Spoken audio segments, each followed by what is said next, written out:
Oh, YouTube loves a stock picker, doesn't it? Full of them it is, trying to tell you the next big stock that's going to the moon. Although there does seem to be a few less of them now markets aren't rocketing upwards. I wonder why that might be. So I thought I'd take a look at the best genius stock pickers the internet has to offer and see how well would you have done if you'd followed them into these stocks a year or so ago. Now, first things first, this video will be completely flawed in the sense that I'm only going to look at performance over the last 12 months or so, which is by no means a decent time horizon for long-term investors, so it doesn't mean that these stocks are either good or bad picks. Markets have been really volatile too, with plenty of external factors at play. But what I hope this video does, as well as being mildly entertaining, is show you how you live and die by the sword on individual picks like this. So after much consideration, I've picked 3 different YouTubers to take a look at. Let's give them a suitably dramatic introduction, shall we? Oh, nice. First up, it's US juggernaut, controversy-attracting, aspiring politician, meet Kevin. Everyone's fan favourite that no one has heard of. It's Mr. Portfolio Update himself, Joseph Carlson. And finally, everyone's favourite UK-based, someone pour some water on him because he appears to be on fire, it's the teddy bear, Sasha Yanshin. I am not going to lie, I am seriously looking forward to this one. Let's get on with it, shall we? To YouTube. We're starting with the big swing of the bat. Meet Kevin, the man who has left YouTube more times than I've had hot dinners. Has he quit entirely this week, or is he uploading every 3 hours? Who knows? He's got 1.84 million subscribers, has uploaded an ungodly amount of videos, which makes my output look rather embarrassing, and he once looked like something out of the Lego movie. But none of these are the reasons that I've picked him. The reason that I've picked him is he loves a good stock pick. Right, so I'm just scanning through Kevin's channel, going back to about a year or so ago, find out what stock was he talking about back then that was going to be the next big thing. And here we go. What's this? Doubling my 600,000 investment in this stock. This is uploaded on September 21. This seems like a good place to start. Hey everyone, me Kevin here. Let's talk about Affirm. Affirm just destroyed earnings today, absolutely crushed it. The stock is up 20% in after hours. I've got $600,000 invested into this stock, and even though I hedged my position in this stock, I am jumping up and down because this is such a phenomenal company. And I could not be more excited with what happened here. Well, he's, what's the word? American. No, sorry, enthusiastic. The stock he's super excited about is Affirm. And Kevin explains, Affirm is a buy now, pay later platform. Basically, it's trying to replace your usage of a credit card. and I have to say, the start of this video is really interesting because he basically says that he doesn't advocate what this company does and wouldn't want his viewers to use them. Here's exactly what he says. Anytime you buy something, you should pay it off the same month you buy it. You should not buy an iPad and then buy it and pay later for it. I think you should pay it off in the same month you buy it. The same thing with a Peloton, the same thing with really anything but real estate. The only thing I want to see you making payments on is real estate, okay? That is from me, from a personal finance perspective, okay? Now I'm gonna take away or sort of put on a shelf my own belief of what you should do with your personal finances. And now we're gonna put our investor hat on and look at a company that's making a ton of money, a killing in terms of money. So disclaimers out the way, let me tell you about this killer stock. On the date of this video, which is the 10th of September 2021, Affirm stock is around $123 a share. So this is our starting point, right? And the main reason that Kevin is so hyped up on Affirm is that they've just announced a partnership with Amazon, which is going to be a big deal, right? People are going to spend more money at Amazon. Amazon's growth is going to go up, and Affirm is going to partner in that growth. Affirm is like a cheap way to get your hands on growth at Amazon. And in the short-term months after this, Kevin was right.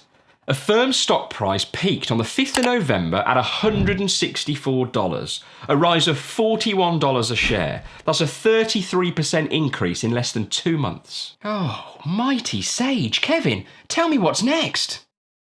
What happened?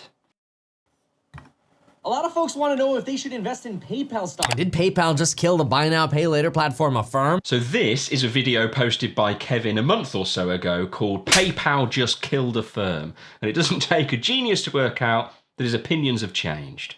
In this 3.5-minute whirlwind of a video, Kevin spends the first 1.5 minutes on how awesome PayPal now is, and then finishes by comparing them to his previous lover, Affirm. In short, PayPal have improved their offering, making it much more comparable to Affirm's. And seeing as PayPal are much stronger in other areas, things aren't looking so hot for Affirm. And if we look at the stock price today, it's down at around $25. That's a loss of just under $100 per share since Kevin was waxing lyrical about it back in September 2021.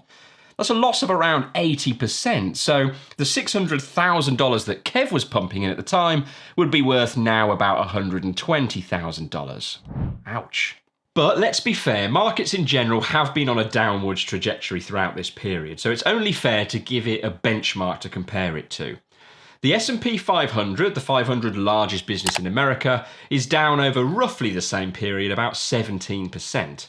And the Nasdaq, which is where Affirm is actually listed, is down about 25%. Chalk one comprehensive win for the indexes, eh? So if you followed Kevin into that stock after watching his video back in September, as I'm sure many people did, what a roller coaster ride you would have been on. Initially a rapid rise, making you feel that Kevin, and you as a result, have got this spot on, maybe even encouraging you to invest more money, only to see it collapse from November onwards and see you nursing a loss of 80%. So what happened to Affirm? Well, I don't have the time or the inclination to do a deep dive into Affirm in today's video, but as a very basic high-level overview, a buy now, pay later firm makes its money by other people spending money.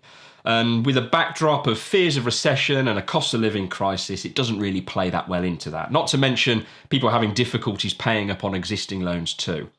Of course it could recover, but before you buy the dip, remember the stock would now need to rally over 550% from $25 to get back up to its previous high. Right, who's next? Joseph Carlson. Now, I must admit, I don't watch Joseph Carlson, but I know a lot of fellow creators who absolutely adore him and are always telling me that I should. And there's about 250,000 subscribers that watch him too. He's built a portfolio up from $25,000 over the last 3 years all the way up to $365,000 today. Right, let's see what he likes, shall we? And scanning through his channel, we'll go back to a year or so ago to see what he was talking about. And we get, the small household name that is Apple. Why I'm buying 10,000 more, why Apple stock could surge. I mean, more recently, my biggest bet with a big old Apple logo on it. Message received, Joseph. And I bet a lot of you have Apple in your portfolios, whether as an individual share or almost certainly part of an index fund. So let's have a look at that stock pick over the last 12 months or so, shall we? Why Apple stock could surge. Let's see how this one starts. About 2 months ago, I decided to increase my position in one company, making it my biggest holding in my entire portfolio by far. And that company is Apple. I already owned a lot of this stock, but I decided to increase my position by a value of $10,000, picking up an additional 79.7 shares at a share price of $125. So he's already pretty bullish on Apple in general. I've actually watched this video in its entirety. I have to say, it was interesting. It's good. I really did enjoy it. In the video, he goes on to speculate about products that Apple may or may not be working on, secret projects, if you will. Things like a VR headset called Apple View, an Apple car, and the Apple healthcare service, which has often been rumoured about. He makes the point that although Apple very often aren't first with their particular version of a product, when they do arrive with it, it's often the best. AirPods are a great example of this. There were loads of other wireless headphone solutions prior to AirPods being launched, but when Apple launched them, they were a huge hit. In 2020, they made about $23 billion on that product alone. That's just one product that Apple sell. To give you some context, Netflix over the same period earned about $25 billion. The iPhone came after loads of other mobile phones, and the iPod came after loads of other MP3 players. You get the idea. And this is what continues to make Apple so attractive, a proven business with exceptional cash flow and innovation at its core. If you'd followed Joseph into that Apple stock when he published that video, July the 7th, 2021, you'd have gone from the then stock price of about $144 to its current price, somewhere around $155. So up $11 or so, 7 or 8%. Very nice. I mean, if we compared that to benchmarks, you've got the S&P 500 down about 11% and the Nasdaq down 20-odd%. So we can say it's seriously outperformed the market. This, of course, doesn't tell the whole story. It's been a bit of a bumpy ride, but what hasn't recently? Highs of $179, lows of $130, and currently it sits somewhere in between. Joseph's recent upload on the 12th of September actually makes a case for why he believes Apple will go to $200 a share. But there are plenty of market movers who think otherwise. We'll see.